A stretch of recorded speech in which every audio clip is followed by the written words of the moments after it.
We're good to go. Okay. Yes, we are. We're good to go, guys. Hey, thanks for all tuning up. See you, thank you. Yeah, we're all good. And so, yeah, I'd like to welcome Nick Odom from Hamilton, who's come up to talk to us on a fascinating topic of high energy events, gamma ray bursts. So, looking forward to it. So, a big Auckland welcome to Nick.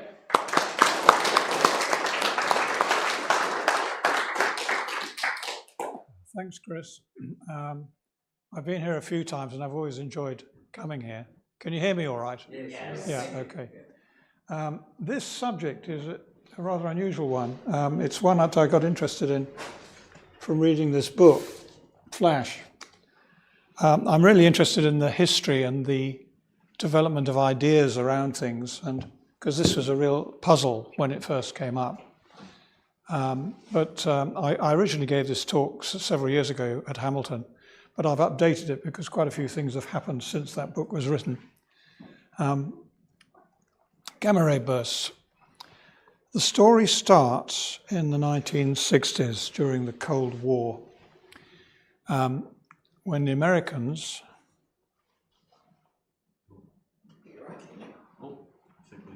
Oh, something's gone wrong. Oh, just I probably got that screen on. Yeah. Should I just get rid of the screen? Yeah. Cool. Try that, Nick. We had it going, didn't we? No, we did, yeah. Try that. Okay. Yeah, I did that There we manually. are. Do you want All to try right. that now? Just again, just to go back and.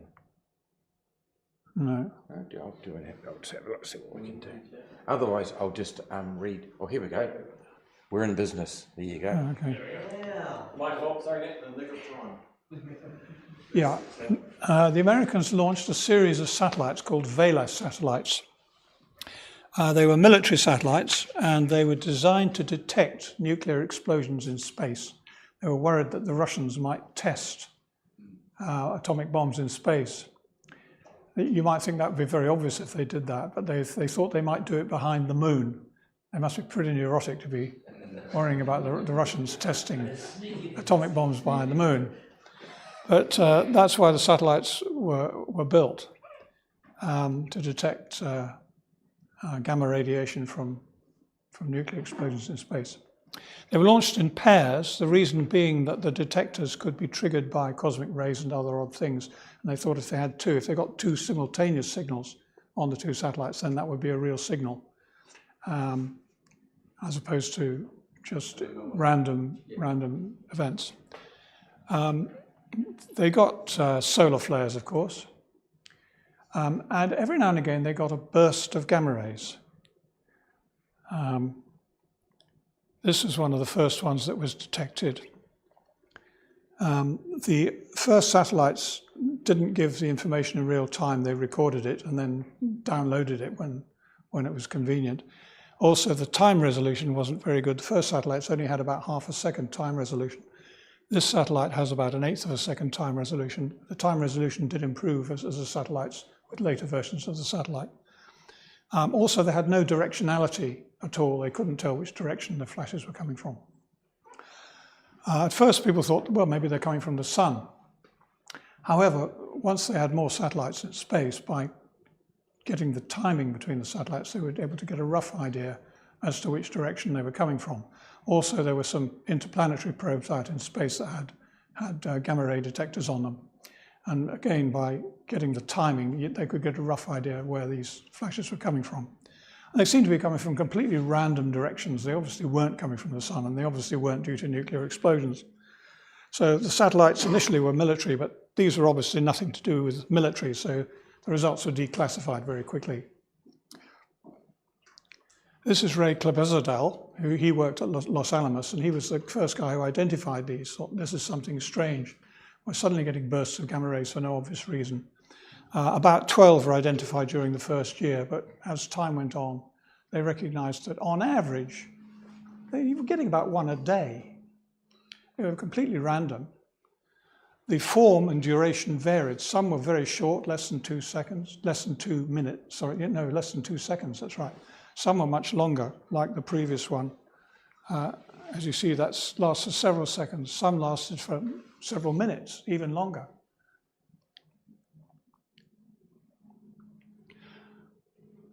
The next development was a chap called Fishman, Gerald Fishman, who designed a gamma detector that was 100 times more sensitive than the ones on the Vela satellites.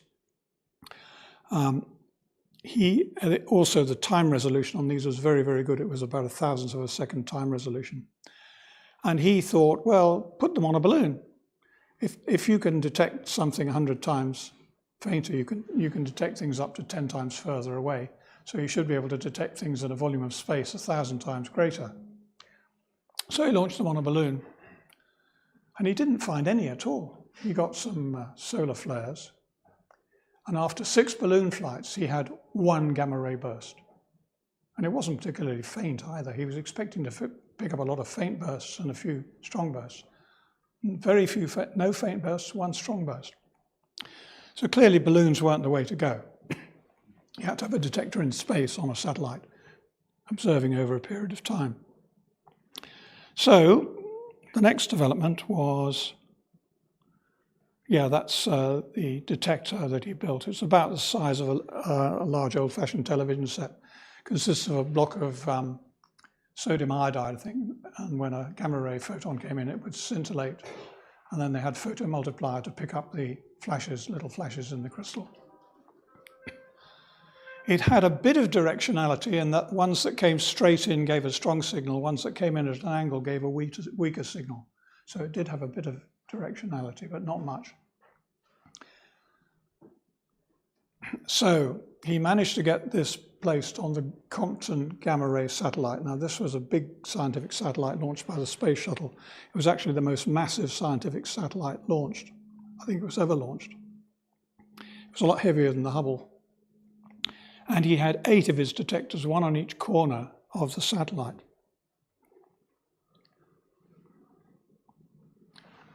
You can see the detectors here.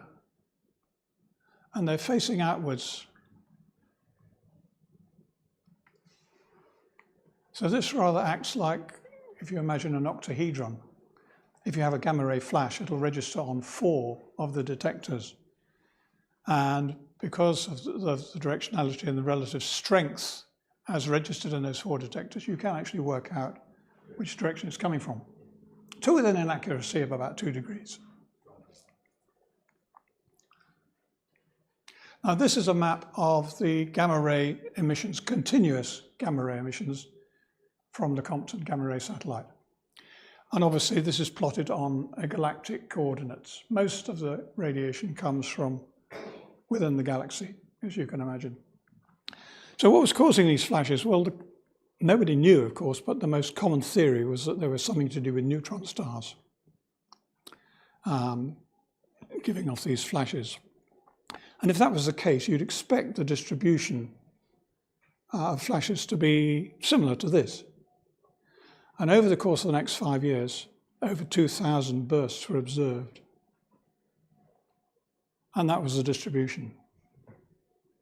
They appeared to be coming from absolutely everywhere, all over the sky. So how on earth do you explain that with neutron stars? Very difficult. If something's coming in that sort of pattern, you must think it's either very close or very far away at cosmic distances. Neither of those things are very satisfactory. Very close, Oort cloud. What could produce gamma rays on an Oort cloud? Goodness knows. Cosmic distances, they would have to be incredibly energetic in order to be at cosmic distances, mind-bogglingly energetic to give you those sort of amount of energy. So how are you going to find that out? Well, you're going to have to try and pin down a position much more precisely.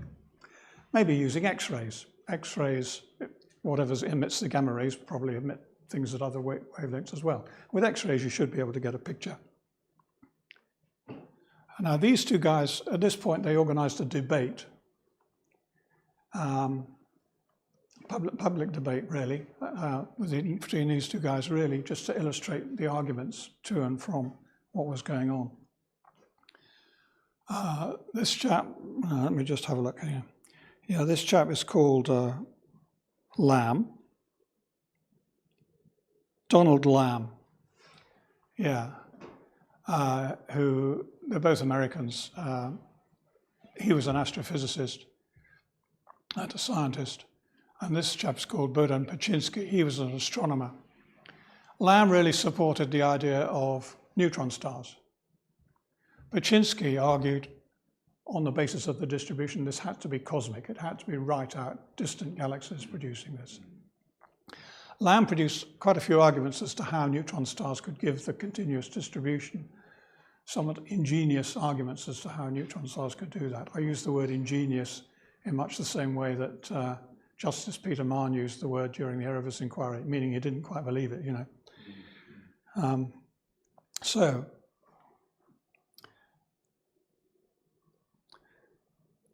let's use an X-ray telescope to try and pin down the position.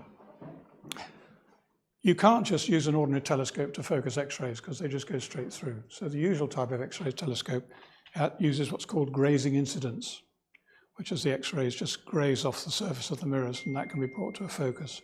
The problem with this kind of telescope has a very small field of view, so you're not going to be able to capture, you're very unlikely to capture gamma ray bursts with that. You've got to have a bright, wide field of view. So how do you get an X-ray camera to work like that? Well, the principle of the X-ray cameras that we used was like a pinhole camera. In that way, you can get a much wider field of view. Problem with the pinhole camera, of course, it's very insensitive because the pinhole's very small. Okay, so use 2 pinholes. That'll double the sensitivity, and then get a computer to work out the pattern. Use 3 pinholes, use 4 pinholes, use a whole array of pinholes and get the computer to work out the pattern. The problem is, how do you arrange the pinholes? You can't just put them random, or the computer won't be able to work out which is which. And equally, you can't put them in a regular pattern either, for the same reason. The computer can't work out which. What you have to do is to use what's called a coded mask. These are examples of coded masks. These produce a pattern which the computer can recognize and use to build up an image according to the principle of a pinhole camera. So that's what they did. Now, there was a satellite, Lamb and his team built a satellite called HETI, which stands for High Energy Transient Explorer. But it failed. It got into orbit, but failed to be released from the carrier rocket. So it didn't work. The satellite that actually managed to get this going wasn't designed for this purpose at all. It was a combined Italian and Dutch X-ray satellite called Beppo-Sachs. It went way over budget and lots of delays, and nobody thought it would get off the ground because the Italians aren't very good at organizing things. But eventually it was launched. This is the coded mask that was used on the Beppo-Sachs camera, and this was a Dutch instrument made by a Dutch scientist. This is the coded mask on the front of the camera. There were 2 of these on the satellite, each with a field of view of about 40 degrees. That's the Beppo-Sachs satellite. There it is being launched from Cape Canaveral on a Atlas Centaur rocket. It was launched, when was it launched? Can't see now. April 1996 was launched. There it is in orbit around the Earth, about 600 kilometers up. These are the 2 Italian scientists who are mainly working on the project. Enrico Costa on the left and Luigi Piero. Costa had a gamma ray sensor on the satellite, which had some directionality. It could tell roughly what direction things were coming from. These are the 2 main Dutch guys, John Heiser on the left, who ran the coded mask camera, and Jan van Pages on the right, who was a Dutch astronomer and astrophysicist. Now, they ran into problems.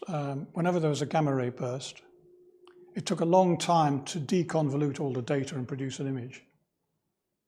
Also, there was quite a lot of friction between the Dutch and the Italians as to who owned the data. Costa wasn't happy giving them the data from his gamma ray recording. He said, "It's my intellectual property. You can't have it." So things weren't smooth at all.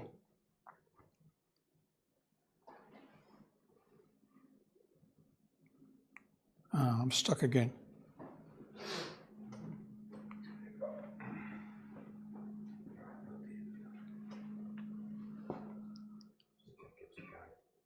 That might just get Yeah. try that.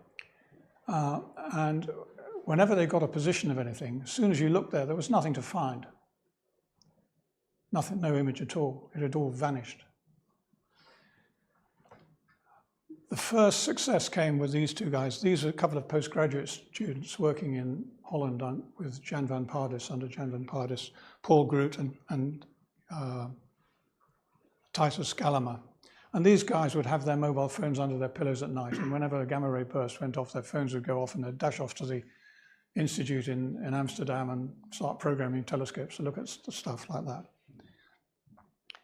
Now, there was a gamma ray burst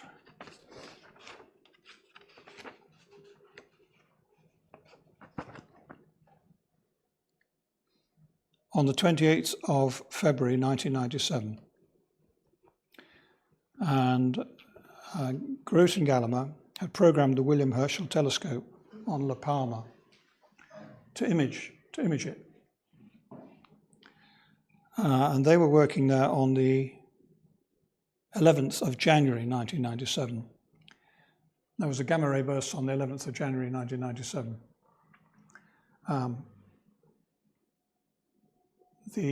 Because the Italians weren't happy to give the Dutch the position, the Dutch actually used information from the Compton gamma ray satellite to aim their cameras. Okay. Anyway, they realized that they could image the one that had just turned up. The problem is they didn't have permission to do so. Oh, I'm stuck again. I'll see what I can do with it for you. There it is. I think it just needs pointing on the direction. Point it there. Yeah. Okay. Yeah. That's it.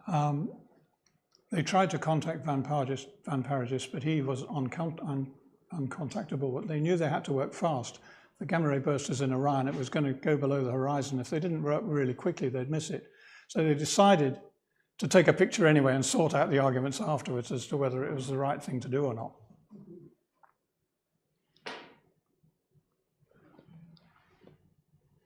No, I'm not winning.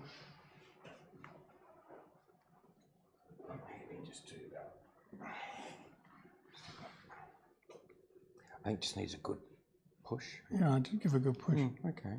Yeah. That's the William Herschel telescope. That's the William Herschel telescope on La Palma. There we are. Yeah. And the picture, this is a picture they took, the one on the left here, just shows a lot of star images. Nothing very exciting. But they took a control picture a few days later, and one image has disappeared. So that was the first optical image of a gamma ray burst, taken within a day of the actual burst. Now, there was a huge bust-up between the Italians and the Dutch as a result of this. There was a huge argument. They said they acted illegally. They'd given the Dutch the information to do radio research, not to do optical research. But these guys had done optical research. However, eventually the steering committee for the Bepo-Sachs satellite decided the only way to sort this out, clearly speed was of the essence. You're going to have to get in there really quickly to get an image. Speed was of the essence, and the only way we were going to sort this out was to put the positions on the internet straight away so that anybody anywhere in the world could try and image these things and find out what's going on. Much to the Italians' chagrin, they weren't happy about that, but eventually they saw that was really the only way to go. So you've got to get a spectrum of this to know what's going on.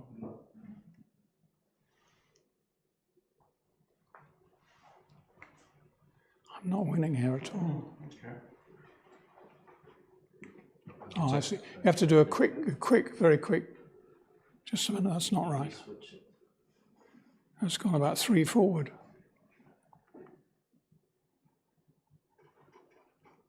Yeah, that's right. So gamma ray bursts are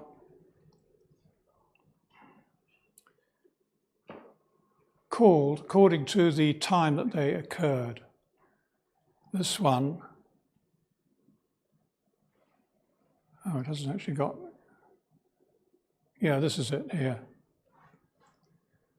8th of May 1997.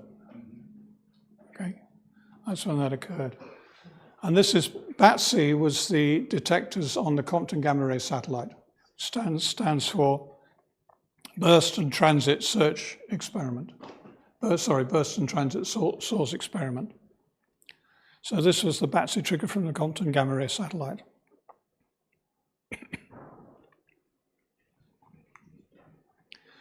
And these are the guys who first got a spectrum from a gamma ray burst. They were working at Pasadena, California, California Institute of Technology.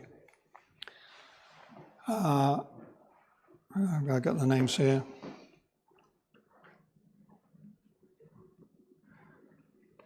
Stanislaus Dziedzorski and Mark Metziger, California Institute of Technology. They had observing time with the Hale telescope. And so they decided to take some pictures. That's the Hale telescope, 200-inch.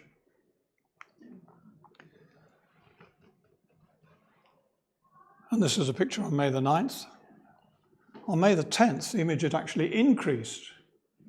A bit unusual. Usually the image decreases. This image had increased, but it was clearly the right position. Once they've got more sensitive instruments on BepISAX that narrowed down the position, it was clearly the right position. So on the following day, they programmed the Keck telescope to take a spectrum of it. It had a redshift of 0.835. It was 6 billion light years away. 6 billion light years away. So the flash that created that gamma ray burst occurred 1.5 billion years before the Earth and the Sun even formed. Pretty amazing.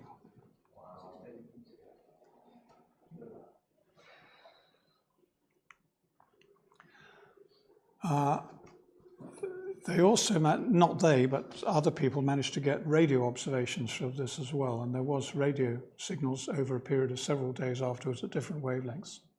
One feature they found of the radio waves was they had scintillation, that is twinkling. Now, the scintillation of the radio waves is caused by interstellar gas in our own galaxy. Scintillation only occurs with a point source. As soon as the source is larger than the point source, they stop scintillating. Stars scintillate, planets don't, optically in our own atmosphere. From the rate at which the scintillation smoothed out, they could work out the apparent size of the cloud that was expanding. And given the distance measurement, it must have been expanding almost at the speed of light.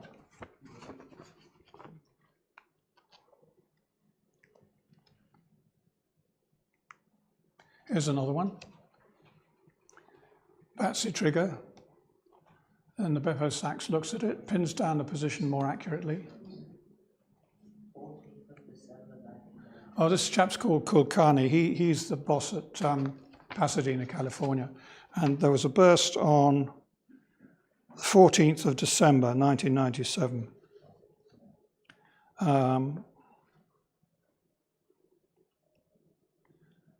That one had a redshift of 3.42, 12 billion light years away. They worked out the amount of energy that it must have expended. And this is quite interesting. They worked it out as 3 times 10 to the power of 53 ergs. Now, it's crazy that astronomers are measuring things in ergs. Erg is a ridiculously small unit of energy. It's about as much as a fly doing a press-up, you know. You should use it in joules. There are 10 million ergs in a joule, okay? But even a joule isn't a large amount of energy. 100-watt light bulb is using 100 joules of energy every second, okay? So instead of saying 3 times 10 to the 53 ergs, you should say 3 times 10 to the 46 ergs, isn't it? I think, yeah, 46 joules. Joules. Yeah, that's about 200 times more energy than the sun radiates in over 10 billion years, its entire lifetime.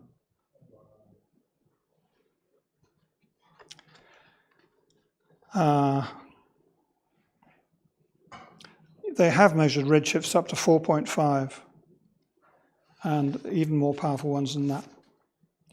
So how can you explain that? This is a colossal amount of energy being released in a tiny fraction of a time. One thing about it, because they're so short and brief, they must have been coming from a very, very small volume of space. Okay? How can you envisage that? There were two theoretical jumps that were made to put things in perspective. Oh yeah, this just shows the Pepper-Sachs observations of the one on the 14th of December. It's getting fainter over time, as you see. And this was the Keck Observatory. The image there has disappeared. They couldn't actually get the spectrum of this for quite a long time afterwards for technical reasons, so it's probably the spectrum of the galaxy that it was in rather than the actual burst itself.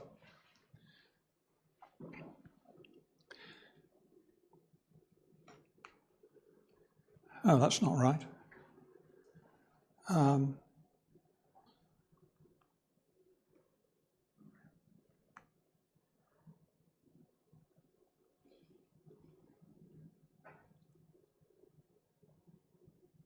Yeah.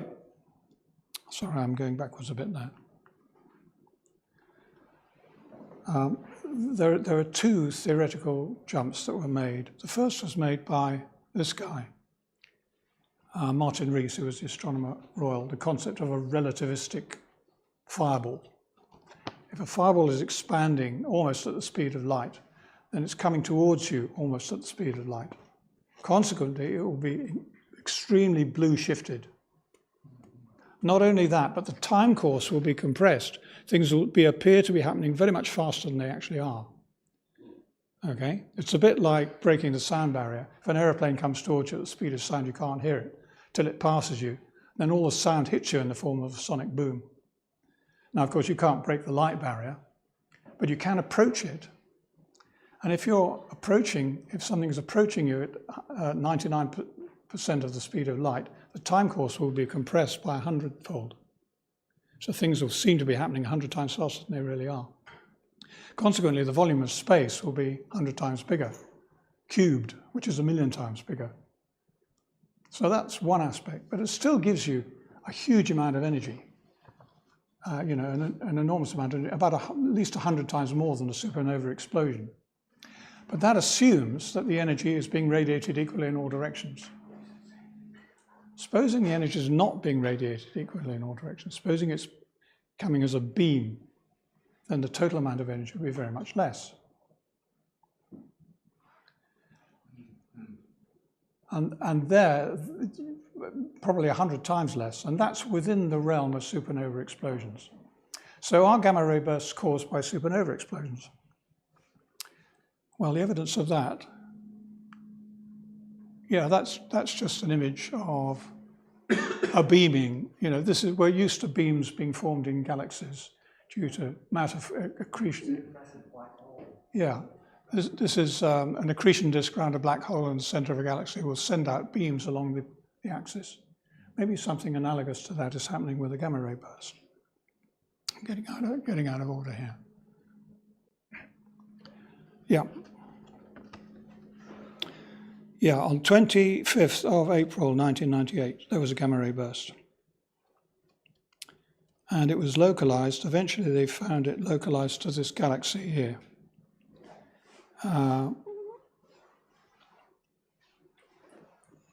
This galaxy was only 100 years galaxy, ESO 184G82. And it's only 140 million light years away. I say only. Relatively close compared to these other gamma ray bursts. So there was a gamma ray burst coming from this galaxy, and they found a supernova in it. The arrow's pointing to it there.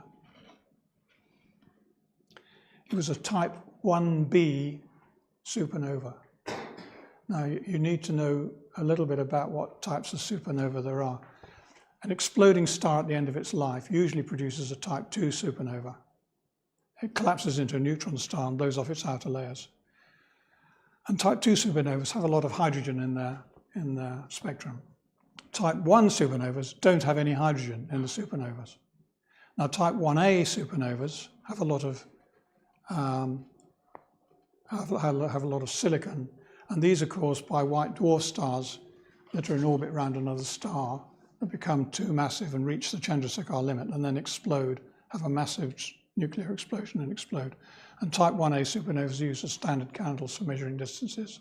Type 1b supernovas are like type 2 supernovas. They're exploding stars at the end of their massive life, but they've lost their hydrogen envelope. They've already blown the hydrogen off into space.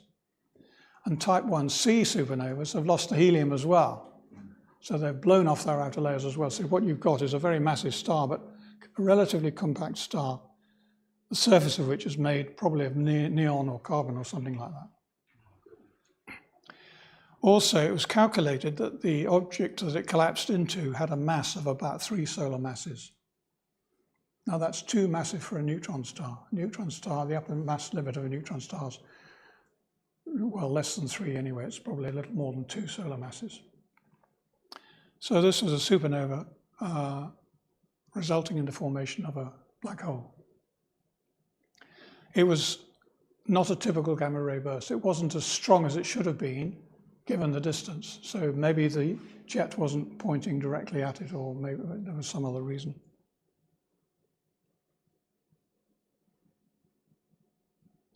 Yeah, we talked about him, Martin Rees, who explained the relativistic fireball. So maybe a similar mechanism is working like this. And these two guys came up with a computer model to try and work out what this was. And it's called a collapsar. If a star collapses into a black hole, you might think that it wouldn't give out any energy at all because it would all just disappear into the black hole. But if the star is rotating rapidly, that changes the dynamics of the situation. So this is the very center of the core of a massive star, at least 14 solar masses. And a black hole is forming right in the center there. So you must, this is incredibly high density, incredibly high pressures, incredibly high temperatures. Along the poles, the material falls into the black hole. But around the equator, it can't fall directly in because it's spinning too fast. So it forms an accretion disk within the core of the star, where temperatures can reach billions of degrees.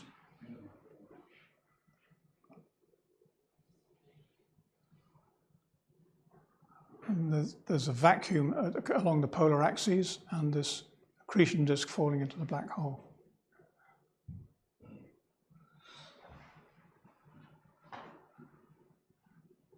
And then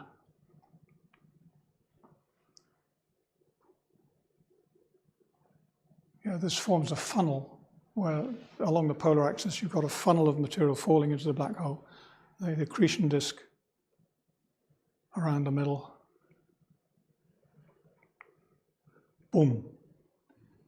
And you get 2 jets shot out in opposite directions, 2 jets of plasma shot out at relativistic speeds in opposite directions.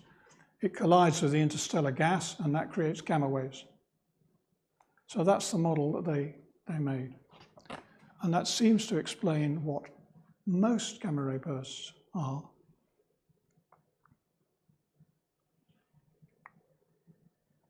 So there are 4 conditions for a collapsar. Massive star. Now, probably the star was originally 30 or 40 solar masses, but it's lost. It's already blown off its hydrogen envelope and most of its helium envelope, like a Wolf-Rayet star or something like that. Rapid rotation. Rotation axis pointing at the Earth. No hydrogen or helium envelope. It wouldn't be a red supergiant because the jet would just grind to a halt in the outer envelope of the star if it was a red supergiant. Now, there is a flip side to this, of course. Within the observable universe, on average, there seems to be about one a day, one collapsar a day. But actually, there's 100 times more than that. Because for every gamma ray burst that we can see, there are 99 others that we can't, because they're not pointing in the right direction. So on average, there's a collapsar forming somewhere in the observable universe more or less every 15 minutes. Well, you know, there's so many trillion galaxies, billion galaxies in the universe, 200 billion galaxies in the universe. You work out the maths. What are the chances of a gamma ray burst in our own galaxy? How long can we expect one? It's about 300 or 400 million years. It's that sort of duration. We got one here. Oh yeah, this chap's called Karl Akerlof. What he did, so far all the astronomy has been done on the afterglow, the optical afterglow of a gamma ray burst. Various people thought, well, if you could be looking at the sky at the time of the gamma ray burst, you should see a much brighter flash of light. If you can get the position roughly with the BATC or the satellite to give you a rough idea of the burst, you should see get a rough idea of flash of light. Various people tried to do this, but he was the first guy to actually succeed. What he had was a thing called ROTC, which stands for Robotic Optical Transit Experiment, and it was set up optically to work automatically. You're only going to be able to get, on average, not more than an eighth of the bursts, are you? Half of them are going to be below the horizon. Half of them are going to be during the daytime. Of the quarters that occur at night, half are going to be obscured by cloud. So you're only going to get about an eighth of at the most.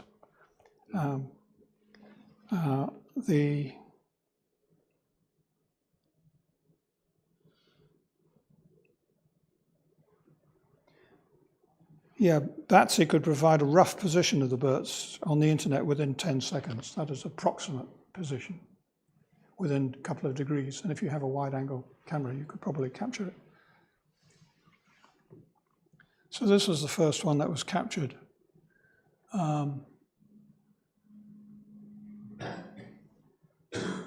47, yeah. I forget whether these are seconds or minutes.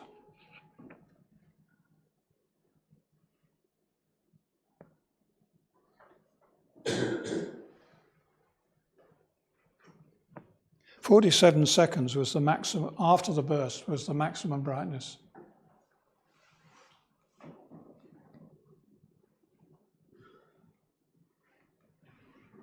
That one there, that's the brightest one, 47 seconds after the burst.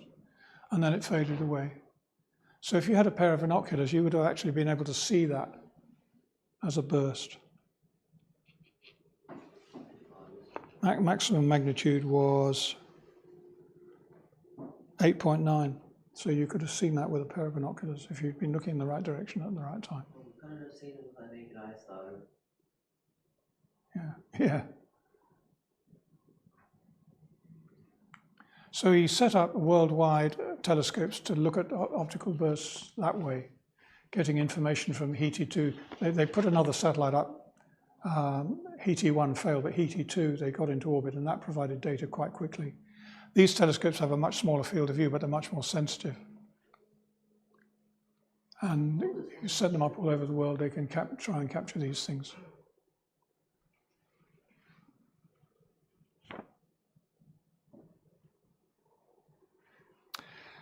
Right, the Compton Gamma Ray Observatory was deorbited by NASA on the 4th of June 2000. It was still working, all the instruments were working fine, but they are having a problem with the gyroscopes on the satellite, and they didn't want an uncontrolled re-entry to land on somebody's head, so they deorbited it into the Pacific Ocean, much to the astronomers' annoyance. So various other satellites have been put up since then. HETI-2 I've mentioned already. Yeah, this is Lamb again and his team, and they developed HETI-2. and also this chap called Neil Gerrels. He developed a satellite called SWIFT. It's not an acronym, it just means that it can do things very fast. Burst Alert Telescope, very sensitive gamma ray imager, X-ray telescope, arc-second GRB positions, sub-arc-second positions. So you can see there's several instruments there that can pin things down very rapidly. It can register position. The gamma detectors are 5 times as sensitive as the BATSI ones, the ones on the Compton Gamma Ray satellite.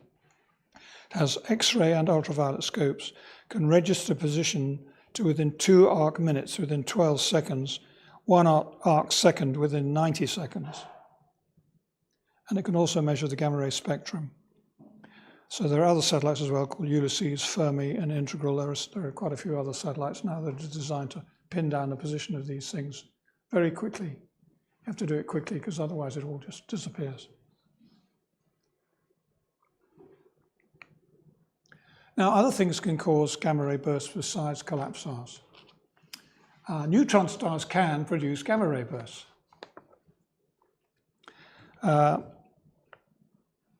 In 1979, there was a long-lasting burst observed by many satellites and probes, lasting several minutes. And the gamma rays aren't as hard as the ones coming from collapsars. They're so-called soft gamma rays. And because they go on for a long time, the position can be localized relatively easily. And it was coming from a supernova remnant in the Large Magellanic Cloud. Oh, that's a fairly close galaxy to us. Yeah, that's right. And so that's a supernova remnant. So that's going to be a neutron star. And other ones were discovered as well. They're called repeaters because the same star can give off several bursts, years, months, days, decades apart. The same one can give off bursts. The theory of that was worked out in 1992 by Duncan and Thompson in North Carolina. And it's what's called a magnetar, which is a relatively young neutron star with an extremely powerful magnetic field. When a neutron star forms, the charged particles move in and the magnetic field becomes extremely strong. 100 trillion Gauss. If you had something that strong at the moon, it would pull your keys out of your pocket and wipe all your credit cards. Okay. So this is a tracing of one. SGR 180620. They're named according to their position in the sky rather than when they occur, unlike other gamma ray bursts.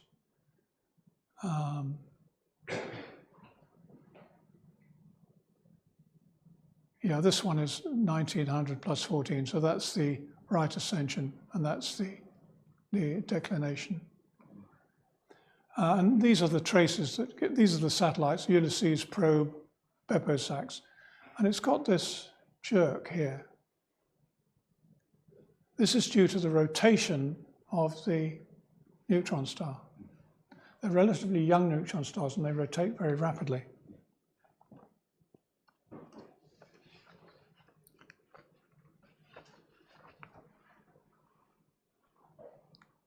Now, what this young lady did was, this is a Greek astronomer called Chrysokouvilietou. Neutron stars, when they're first born, rotate very rapidly, but then they slow down. Why do they slow down? They slow down because the energy is radiated away, particularly in the form of gamma rays and other things. So the magnetic field will actually act as a brake and slow the neutron star down. That was the theory. So in November 1996, Chrysokouvilietou measured the rotation rate of that star. And she thought she'd have to wait a long time to see if it slowed down, but actually there were recordings done several years previously of that star. So by reanalyzing them, they found that indeed it had slowed down. Comparison for old data from 1993 showed that the rotation rate had slowed by 0.008 seconds. very little, but nonetheless significant. Now, there's another type of gamma ray burst, and that's called a short gamma ray burst. Oh, that's just an artist's impression of a magnetar, rapidly rotating neutron star with a very powerful magnetic field. What happens is that the surface of the neutron star undergoes a star quake. It moves a few millimeters, and that releases gamma rays.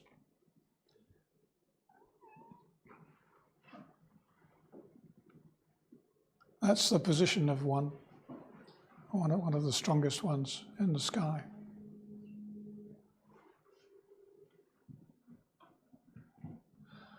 Now, short gamma ray bursts are quite different.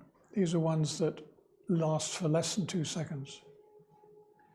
So what do you think causes those? Collisions. Collision of what? Two stars. Two neutron stars colliding.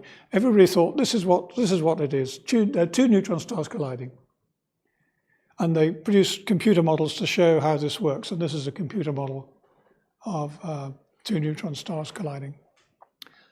But there wasn't any empirical data to actually support that initially, until after that book was written, something happened.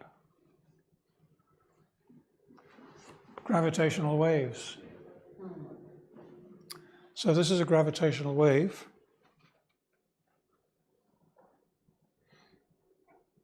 August the 17th, 2017. Gravitational waves detected lasting 100 seconds, quite a long time. And from the information they were able to work out, these are two neutron stars colliding, approximately one solar mass and two solar masses. They couldn't work it out that precisely, but they were roughly the masses of the neutron stars colliding.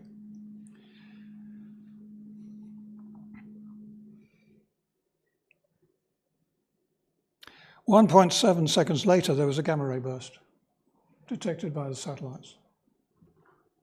1.7 seconds after that point there, gamma ray burst.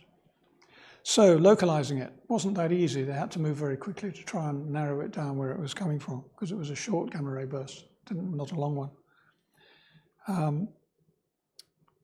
But eventually, they've detected a new star, a nova in the galaxy NGC 4993. It's 140 million light years away.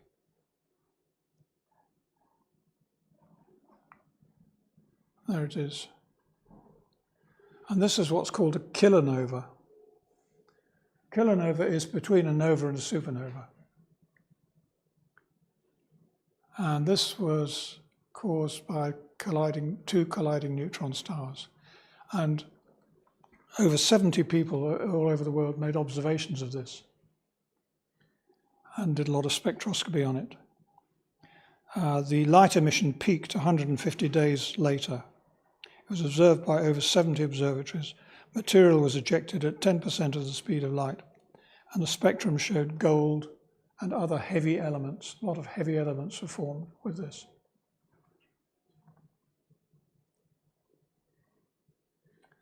Quite what it's ended up as, they're not sure. Whether it ended up as a very massive neutron star or a black hole, they're not sure.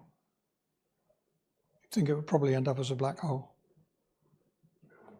So what about the future? Well, we've got more sensitive and faster detectors. The Vera Rubin telescope might be interesting because that's been scanning the heavens. That may well catch optical images of these things.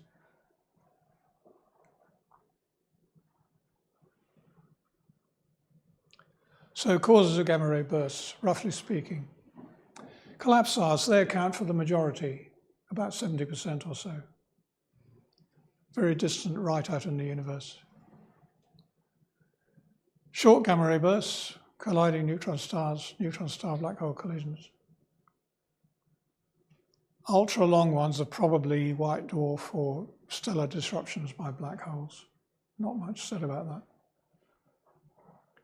And then you've got magnetars, short gamma repeaters, soft gamma repeaters, which are the neutron stars that we talked about before.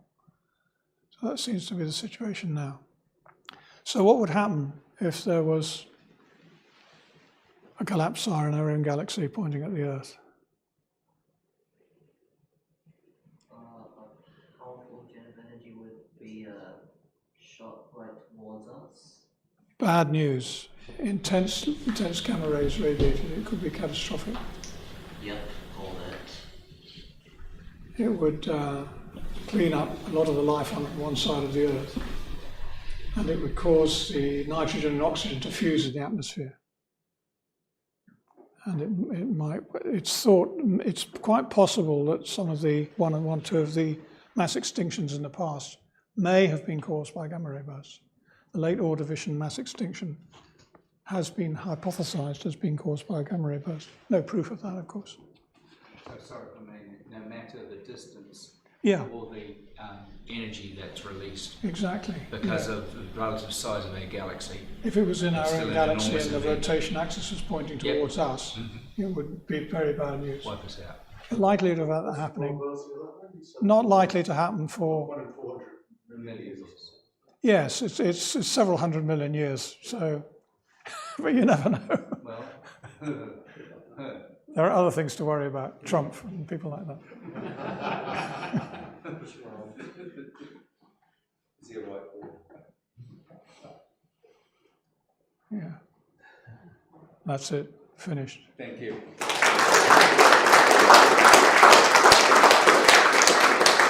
Are there any questions for me? I don't guarantee to be able to answer them because I'm not an astrophysicist. Why did you said that a signal, the gamma ray burst came 1.7 seconds after a LIGO event? Why after? Why not simultaneous with the end of the LIGO? I don't know. So you just have to try and visualize what happens when two neutron stars collide. You get the gravitational waves as they approached, then they'd collide, and then they'd emit the jet, wouldn't they? There could be a process that Yes. play out before the jet is produced. Yeah, it could be. I don't know. You've Yeah. got pressure waves coming from the collision, they say, right? Yes. And then you've got the release of the energy. Yeah. Don't ask me complicated questions. I'm not an astrophysicist. I'm a retired doctor.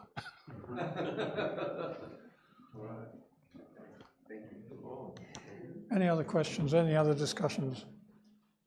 What I enjoyed was the thought processes as to what these things are, and particularly with the energy and how that works, and the distances, which are mind-boggling when you think about it. What's it all about? Yeah.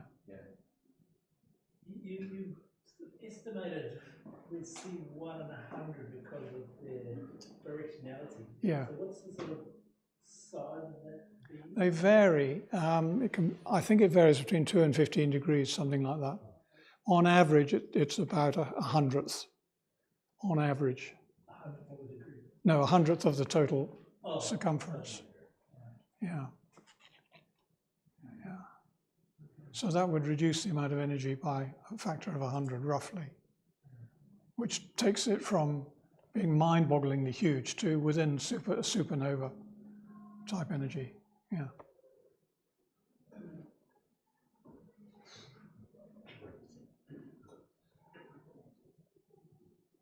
Okay. Thank you very much.